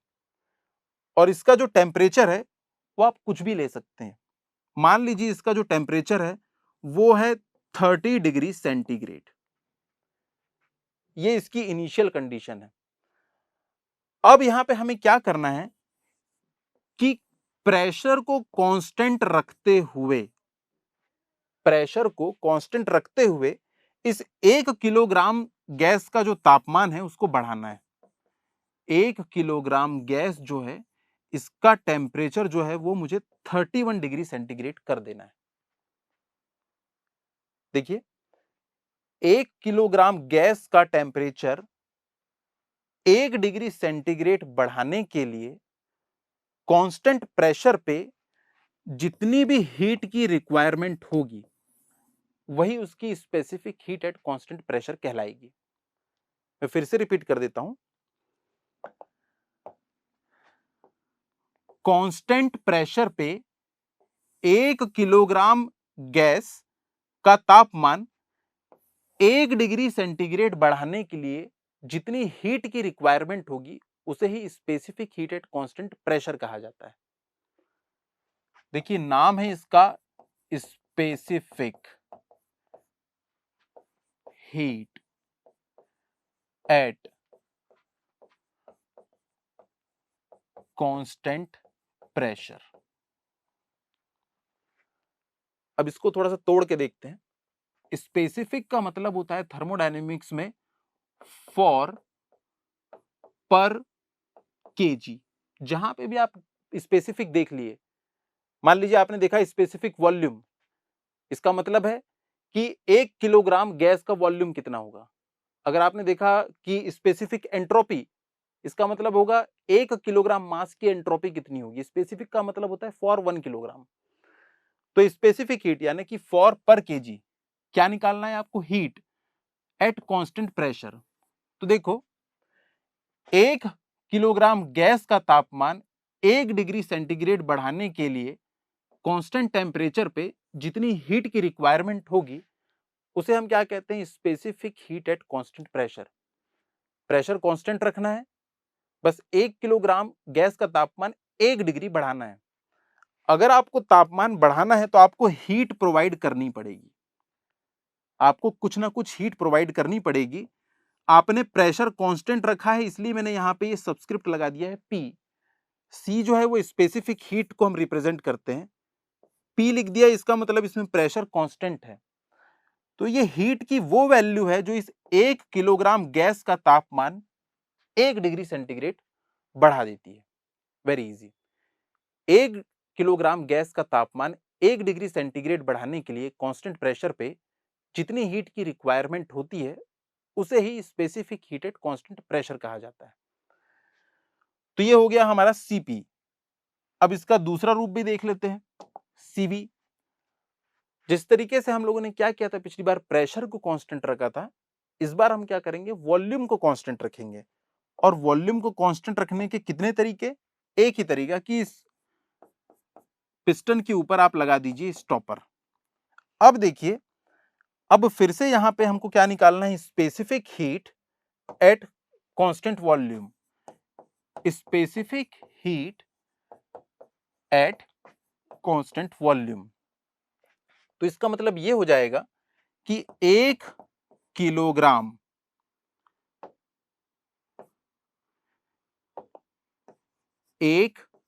किलोग्राम गैस का टेम्परेचर 1 डिग्री सेंटीग्रेड अगर आपको बढ़ाना है, वो भी कांस्टेंट वॉल्यूम पे, तो जितनी हीट की रिक्वायरमेंट होगी ना उसी को हम लोग सीवी कहते हैं।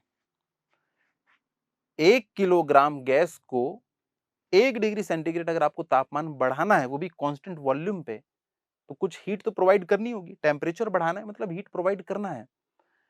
तो 1 किलोग्राम गैस का तापमान 1 डिग्री सेंटीग्रेड बढ़ाना है कांस्टेंट वॉल्यूम पे, तो जो हीट रिक्वायर्ड है उसी को हम लोग क्या कहते हैं, सीवी, यानी specific heat at constant volume. तो ये दो चीजें हम लोगों की क्लियर हो गई।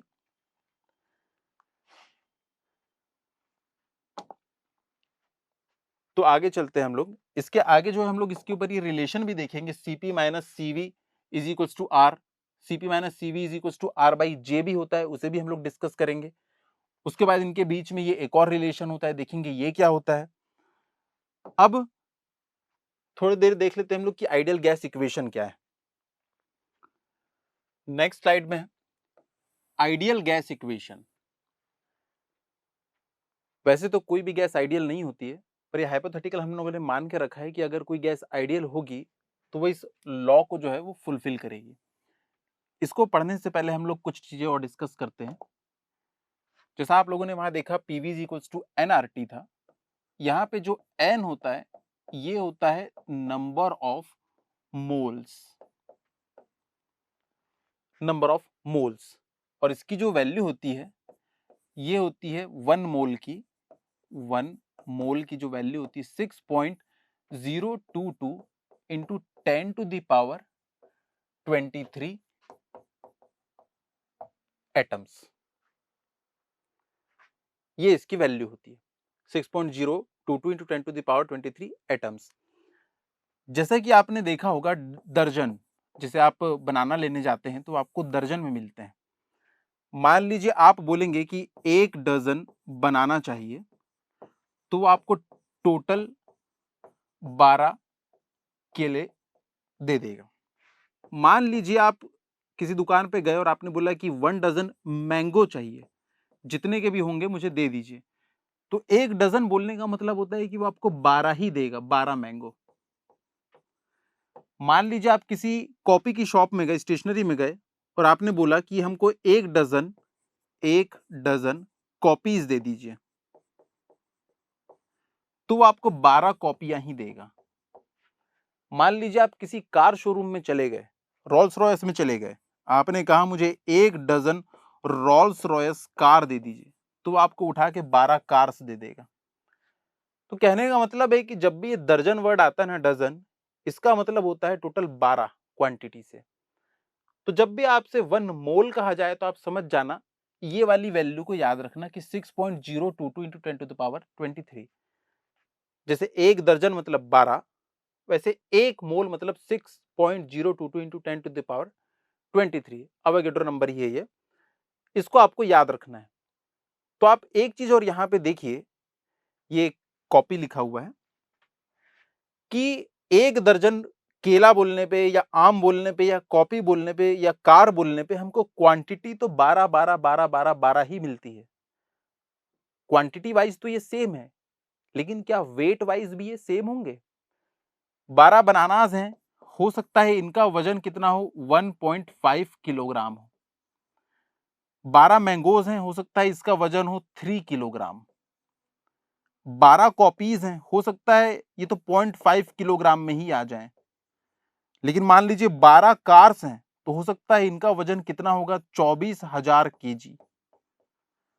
तो देखिए क्वांटिटी में सब सेम है, 12 12 12, लेकिन सबका वजन जो है वो अलग अलग है। वैसे ही गैस के लिए भी होता है। अगर मैं आपसे कहूं कि 1 मोल ऑक्सीजन, 1 मोल ऑक्सीजन का मतलब होगा कि 6.022 इंटू 10 टू द पावर 3 उसके जो है एटम्स आपको मैं दे दूंगा। अगर मैंने बोला 1 मोल हीलियम, इसका मतलब मैं आपको इतने ही एटम दूंगा, पर क्या दोनों का वजन समान होगा? नहीं। जैसे यहाँ पे क्वांटिटी सेम है पर वजन अलग है, वैसे ही यहाँ पे भी क्वांटिटी तो सेम आएगी आपको। 1 मोल हीलियम बोलने पे भी मैं इतने ही एटम दूंगा, 1 मोल ऑक्सीजन बोलने पे भी मैं इतने ही एटम दूंगा, पर दोनों का वजन अलग अलग होगा। तो अब हम वजन कैसे निकालें?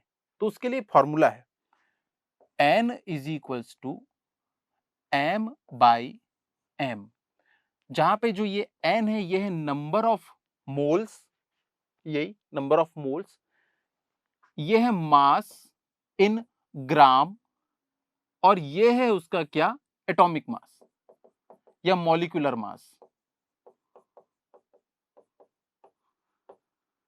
जैसा कि आप जानते हैं हाइड्रोजन के लिए m की वैल्यू कितनी हो जाती है, 1 हो जाती है। हीलियम के लिए कितनी होती है, 4 होती है। नाइट्रोजन N2 के लिए कितनी होती है, ये 28, क्योंकि नाइट्रोजन हमेशा N2 रहता है, 2 एटम्स रहते हैं, और नाइट्रोजन का जो एटॉमिक वेट है वो कितना है, 14 है, 14, 2 एक साथ रहते हैं इसलिए 28। ऑक्सीजन जो है ये भी हमेशा, ये डाई एटॉमिक गैस है, इसमें भी 2 इसके एटम एक साथ होते हैं, तो इसका एटॉमिक वेट कितना हो जाएगा, 32, क्योंकि एक एटम का वेट इसका होता है कितना, 16 mu। तो 2 का कितना हो जाएगा, 32। तो ये हो गया इनके कैपिटल M की वैल्यू। अब मान लीजिए आपको मैंने दे दिया है कि एक नंबर, 1 मोल में कितना हमारे पास जो है कितने ग्राम यहाँ पे हमारे पास गैसेस आएंगी। मान लीजिए मैंने 1 मोल आपको बोला ऑक्सीजन, तो आप यहाँ पे N की जगह पे रखेंगे 1, यहाँ पे रख देंगे क्या, इसकी जगह पे 32, 32 इंटू 1 मतलब 32 ग्राम आपको जो है ऑक्सीजन मिलेगी। 1 मोल ऑक्सीजन का मतलब होगा 32 ग्राम ऑक्सीजन। वैसे ही अगर मैं आपसे बोलूं कि 1 मोल नाइट्रोजन है उसका वजन कितना होगा, तो आप मोल तो 1 है तो यहाँ 1 रखेंगे, लेकिन नाइट्रोजन का ये मॉलिक्यूलर वेट कितना है 28, आप यहाँ पे 28 रखेंगे तो आपको मिल जाएगा क्या 28। तो नाइट्रोजन के लिए कितना आ जाएगा ये 28 ग्राम। देखिए जैसे यहाँ सबका वजन अलग था वैसे यहाँ पे सारी गैसेस का वजन भी अलग होगा। तो अगर हम लोगों को मोल दिया हुआ है क्वेश्चन में और अगर हमको उसका मॉलिक्यूलर मास पता है तो हम क्या करेंगे, आराम से उसका मास निकाल सकते हैं कि कितने ग्राम की गैस होगी। या अगर हमको मास दे रखा है और ये पता है तो हम क्या करेंगे, कितने मोल गैस है ये हम पता कर सकते हैं।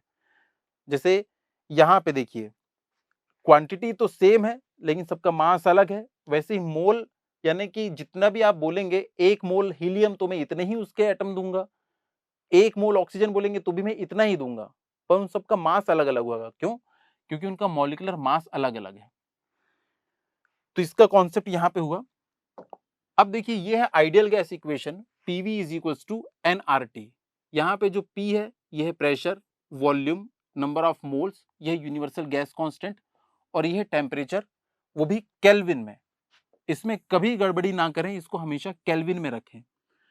प्रेशर वॉल्यूम को तो हम किसी भी यूनिट में रख सकते हैं अगर हम आर की भी यूनिट चेंज करने को तैयार हैं तो, लेकिन आपको टेम्परेचर तो हमेशा केल्विन में ही रखना होगा। यहाँ पे देखिए प्रेशर को अगर मैं रखूं न्यूटन पर मीटर स्क्वायर में, वॉल्यूम को रखूं मीटर क्यूब में, यहाँ पे ये जो है ये नंबर ऑफ मोल्स है, ये जो आर है ये जो है इसकी यूनिट क्या हो जाएगी, जूल पर मोल पर केल्विन। जूल कैसे हो गई उसकी यूनिट, क्योंकि यहाँ मीटर स्क्वायर से ये क्यूब कट जाएगा और न्यूटन मीटर बचेगा, इसलिए यहाँ पे जूल बचता है। तो आप लोग यहाँ पे ध्यान रखिएगा, यहाँ पे मैंने इसको कलरफुल कर दिया है कि जब आप प्रेशर को न्यूटन पर मीटर स्क्वायर में लेंगे, वॉल्यूम को तो हम हमेशा मीटर क्यूब में ही लेते हैं, और मास को जब हम लोग केजी में लेंगे तभी हमें आर की जो यूनिट है वो लेना है जूल पर केजी पर केल्विन में, जूल पर केजी पर केल्विन में। इसको एक बार फिर से देख लेते हैं। देखिए प्रेशर जो है वो है आपका न्यूटन पर मीटर स्क्वायर में आपने ले लिया, ये जो है आपने ले लिया मीटर क्यूब में, तो इस साइड की जो यूनिट आएगी वो क्या आएगी, न्यूटन मीटर। अब इस साइड देखिए एन की वैल्यू यूनिट क्या हो जाएगी, मोल्स, इनटू आर को भी आपको किस में लेना पड़ेगा, जूल पर मोल पर केल्विन में, और जो टेम्परेचर है उसकी यूनिट तो केल्विन होती ही है, ये आर की यूनिट हो गई, ये एन की यूनिट हो गई। तो यहाँ पे देखिए ये मोल से मोल कट जाएगा, के से के, और अल्टीमेटली यहाँ पे भी क्या बचेगा, जूल, और न्यूटन मीटर क्या होता है, ये भी जूल होता है। तो यहाँ पे गलती ना करें, कई बार ऐसा होता है कि क्वेश्चन में हमको ये पर किलो जूल में दिया रहता है और उसे एज इट इज उठा के हम यहाँ पे पुट कर देते हैं।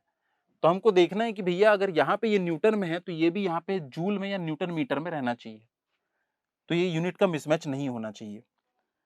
तो ये हो गई हमारी आइडियल गैस इक्वेशन, इसको हम लोगों को यूज करना होगा आगे के क्वेश्चंस में। अब देखते हैं हम लोग रिलेशनशिप बिटवीन स्पेसिफिक हीट्स। अब आप देखिए यहाँ पे ये जो इक्वेशन है ये एक जनरल इक्वेशन है, आप किसी भी गैस के ऊपर आप इसको फिट कर सकते हैं। ये जो है किसी एक स्पेसिफिक गैस के लिए होगी, क्योंकि ये जो आर है ना यहाँ पे ये है कैरेक्टरिस्टिक गैस कांस्टेंट। हर गैस के लिए आर की वैल्यू अलग होती है, हर गैस के लिए आर की वैल्यू जो है वो अलग होती है। लेकिन यहाँ पे ये जो देखो ये जो है यूनिवर्सल गैस कांस्टेंट, इसको आप सारी गैस के लिए लगा दो, क्योंकि आप यहाँ पे नंबर ऑफ मोल के ऊपर काम करोगे तो आपके आंसर में कोई फर्क नहीं पड़ेगा। पर अगर आप इसका आर का यहाँ पे इस्तेमाल करोगे तो यहाँ पे देखिए आर की मैंने वैल्यू नहीं लिखी है। अगर आपको किसी गैस के लिए इस आर की वैल्यू निकालना है तो ये आर की वैल्यू क्या होती है, R bar divided by M. देखो ये 8.314 जो है उसको आप मॉलिक्यूलर मास से जो है आप डिवाइड कर देना तो आपको आर की वैल्यू पता चल जाएगी। या इसको देखो हम यहां पे ऐसा कन्वर्ट कर सकते हैं, P V is equals to N क्या होता है, एम बाई एम, तो M by M into R bar into T. ये जो एम है उसको मैं आर के नीचे लिख सकता हूं, तो ये क्या हो जाएगा, P V is equals to M R bar by M into T. यही आर बार बाई एम जो होता है ये कैपिटल एम है, इसी को हम लोग क्या बोल देते हैं, कैरेक्टरिस्टिक गैस कांस्टेंट। ये पर्टिकुलर गैस के लिए क्यों? क्योंकि आप किसी एक गैस का यहाँ पे ये मॉलिक्यूलर मास रख रहे हैं, इसलिए ये उसी गैस के आर की वैल्यू हो जाएगी, उसके कैरेक्टरिस्टिक गैस कांस्टेंट की वैल्यू हो जाएगी ये। तो जब आपको गैस का मॉलिक्यूलर मास वगैरह सब पता है तब आप इसको यूज करेंगे, आगे कुछ न्यूमेरिकल्स में और ये क्लियर भी हो जाएगा। तो आगे चलते हैं। अब देखिए रिलेशनशिप बिटवीन स्पेसिफिक हीट्स, मैंने बताया दो ही स्पेसिफिक हीट हमको पढ़ना है, सीपी और सीवी। इनका जो डिफरेंस होता है वो हमेशा आर आता है। देखिए जितनी भी प्रकार की गैसेस हैं सबके लिए सीपी और सीवी की वैल्यू अलग अलग है, और मैंने अभी बताया था आर की वैल्यू भी हर गैस के लिए अलग होती है। तो इसका एक डेरिवेशन है जो कि हमको यहाँ पे नहीं करना है, हमें सिर्फ ये रिजल्ट याद रखना है कि किसी भी गैस के लिए उसका आप सीपी निकाल लीजिए, उसका आप सीवी निकाल लीजिए, इनका जो डिफरेंस आएगा ना वो हमेशा क्या होगा? आर होगा, हमेशा वो आर होगा। जैसे जो एयर है, एयर के लिए इसकी वैल्यू होती है 1.005 किलोजूल पर केजी पर केल्विन। इसकी जो वैल्यू होती है वो होती है 0.718 किलोजूल पर केजी पर केल्विन, और जो आर की वैल्यू हो जाती है वो हो जाती है 0.287 किलोजूल पर केजी पर केल्विन। तो ये एयर के लिए है। इसी तरीके से हम ऑक्सीजन के लिए निकाल सकते हैं, नाइट्रोजन के लिए निकाल सकते हैं, हाइड्रोजन के लिए निकाल सकते हैं, जिस भी गैस के लिए चाहे आप उसको निकाल सकते हैं। तो ये आप लोगों को याद रखना है, इसको मेयर्स इक्वेशन कहते हैं, MEYER, मेयर्स इक्वेशन। इसका डेरिवेशन हमको नहीं करना है, बस इस फॉर्मूले का हम लोग यहाँ पे इस्तेमाल करेंगे। इस फॉर्मूले का इस्तेमाल करके हम लोग न्यूमेरिकल्स को सॉल्व करेंगे। उसके बाद देखिए दो रिलेशन हमको याद रखना है, एक है इन दोनों का डिफरेंस आर कहलाता है, और इन दोनों का जो रेशियो है वो कहलाता है गामा। इन दोनों के रेशियो को हम लोग क्या नाम देते हैं? गामा। अब ये जो गामा है, मान लीजिए आपकी दो टाइप की गैस होती है, जैसे देखिए हीलियम है, आर्गन है, ये हमेशा सिंगल रहते हैं, लेकिन ऑक्सीजन है, नाइट्रोजन है, तो इनको हम लोग क्या कहते हैं? मोनो एटॉमिक गैस, और इसको हम लोग क्या कहते हैं? Diatomic gas. Diatomic gas. तो जब भी मोनो एटॉमिक गैस की बात होगी ना, तो गामा की वैल्यू कितनी हो जाती है? 1.66, और जब भी इन गैसेस की बात होगी तो क्या हो जाएगी इसकी वैल्यू? 1.4। तो कभी कभी न्यूमेरिकल्स में ये दे रखा होता है और कई बार ये नहीं दिया होता है, तो बेहतर है कि हम इसको याद रख लें कि जब भी हीलियम, आर्गन इस तरह की मोनो एटॉमिक गैस होंगी तो इसकी वैल्यू हो जाएगी 1.66, और जब भी डाई एटॉमिक गैस होगी तो ऑक्सीजन और नाइट्रोजन, इस तरह की जब भी कोई गैस होगी तब क्या होगा? 1.4 हमको गामा की वैल्यू रखना होगा। एक्चुअली होगा क्या, न्यूमेरिकल्स में आपको आर की वैल्यू गिवन रहेगी और आपको गामा जो है वो याद रखना है। तो इससे क्या होगा, आपको दो इक्वेशन मिलेगी और दो अननोन रहेंगे सीपी सीवी, वो हमको कैलकुलेट करने होंगे। इसलिए अगर आप गामा की वैल्यू भूल गए तो आप सीपी सीवी नहीं निकाल पाएंगे। इसलिए आर की वैल्यू तो आपको गिवन होगी क्वेश्चन में, या निकालने के लिए कोई क्लू दिया होगा। इसकी वैल्यू कभी दी होती है, कभी नहीं दी होती है। तो 1.66 for monoatomic gas, 1.4 for diatomic gas, ये हमको याद रखना है। अब ये गैसेस मोनोएटॉमिक क्यों होती है, डायएटॉमिक क्यों होती है, इसका जवाब आपको केमिस्ट्री में मिलेगा। आइए डिस्कस करते हैं एक न्यूमेरिकल, जिसमें हमें निकालना है कि कांस्टेंट प्रेशर प्रोसेस के दौरान 2 × 10⁻² किलोग्राम नाइट्रोजन का टेम्परेचर 45 डिग्री सेंटीग्रेड बनाने के लिए कितनी हीट की रिक्वायरमेंट होगी। तो दो ही टाइप के केस बनते हैं जिसमें आपको हीट कैलकुलेट करने के लिए पूछेगा। एक होता है कांस्टेंट प्रेशर प्रोसेस, इसमें जब भी आप हीट निकालेंगे कितनी हीट रिक्वायर्ड है एट P = C, यानी कांस्टेंट प्रेशर प्रोसेस के दौरान, तो फॉर्मूला है NCP, चेंज इन टेम्परेचर, और दूसरा फॉर्मूला बनता है इसी का कांस्टेंट प्रेशर प्रोसेस के दौरान MCP into change in temperature. इन दोनों में से एक फॉर्मूला आपको यूज करना पड़ेगा यहाँ इस क्वेश्चन में भी। अब हमें दोनों में से कौन सा फॉर्मूला यूज करना है वो डिपेंड करता है कि क्वेश्चन में आपको सीपी की वैल्यू क्या दे रखी है। क्वेश्चन में आपको डायरेक्ट यहाँ पे सीपी नहीं दिया हुआ है, क्वेश्चन में डायरेक्ट आपको यहाँ पे सीपी नहीं दिया हुआ है, तो सीपी हम किससे कैलकुलेट करेंगे? आर की हेल्प से हम लोग सीपी कैलकुलेट करेंगे। तो जब आर की हेल्प से हम लोग सीपी कैलकुलेट करेंगे, आर की यूनिट दी हुई है जूल पर मोल में, तो सीपी जो आएगा वो भी आएगा जूल पर मोल में। और हम जानते हैं एन क्या है? Number of moles. जब सीपी हमारा जूल पर मोल में आने वाला है, तब हम लोग इस फॉर्मूले का यूज करेंगे, क्योंकि यहाँ पे एन जो है नंबर ऑफ मोल्स है। ये देखिए जूल पर मोल पर डिग्री सेंटीग्रेड में हमारी सीपी आएगी। एन होता है नंबर ऑफ मोल, और चेंज इन टेम्परेचर भी किसमें? डिग्री सेंटीग्रेड में। तो ये कट हो जाएगा, मोल से मोल कट हो जाएगा, और हमारे पास जूल में आंसर आ जाएगा। हीट हमें जूल में निकालना है। पर मान लीजिए अगर आर की वैल्यू जो है वो दी रहती जूल पर किलोग्राम डिग्री सेंटीग्रेड में, मान लीजिए, तब हम किस फॉर्मूले का यूज करते? इस फॉर्मूले का यूज करते। तो यहां पे देखिए मास जो रहेगा वो रहेगा अगर किलोग्राम में, ये है जूल पर केजी डिग्री सेंटीग्रेड, और change in temperature degree centigrade. तो ये कट हो जाएंगे, ये कट हो जाएगा, और आंसर फिर से हमें जूल में मिल जाएगा।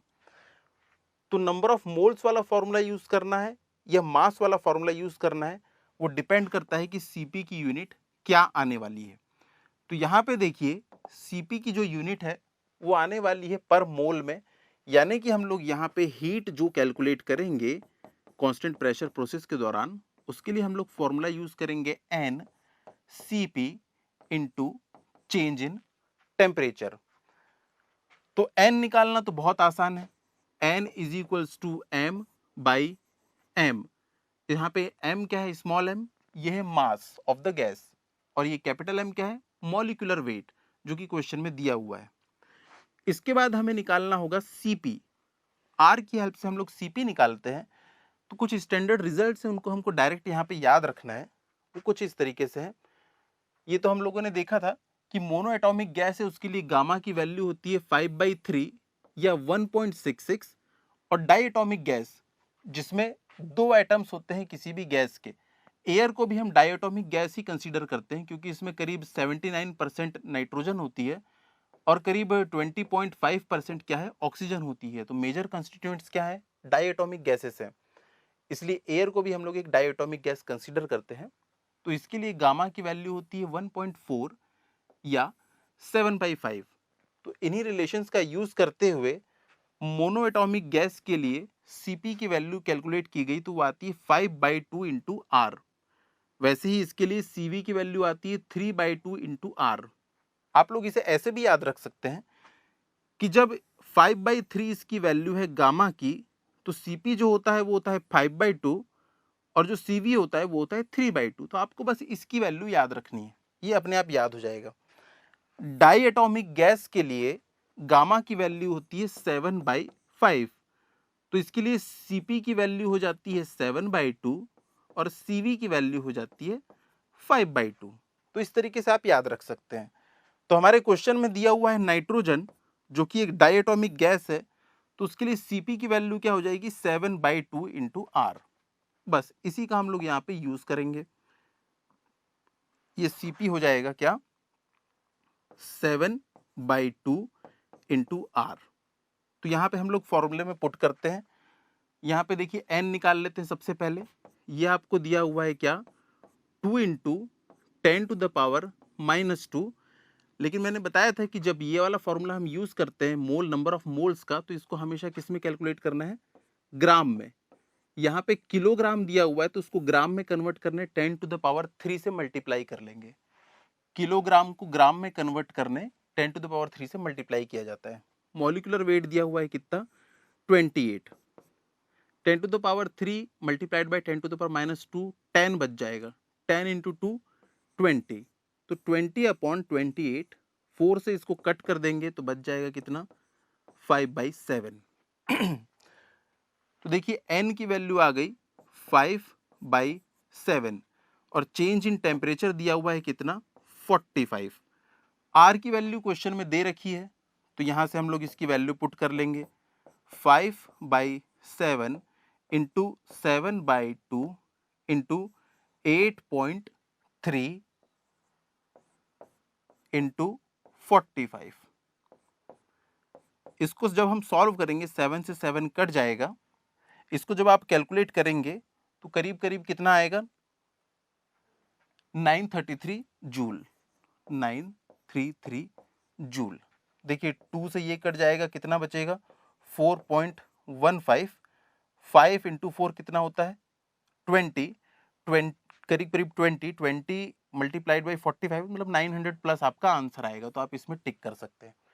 तो इसका आंसर हो जाएगा 933 जूल्स।